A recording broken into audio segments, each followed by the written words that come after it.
Want to stop specific people from watching your Instagram story?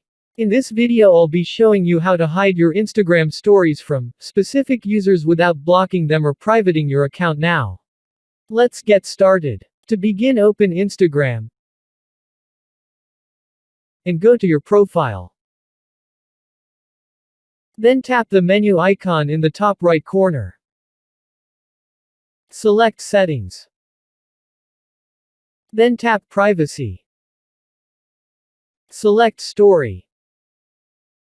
Now tap Hide Story From. Here you can select any of your followers you'd like to hide your stories from. This does not remove them from your followers list, stop them from seeing your regular feed posts, block them entirely or notify them in any way. They simply will not be able to see your stories. When you're finished selecting people, tap Done in the top right corner to save. If you want to stop someone from seeing your story who does not follow you, go to their profile page.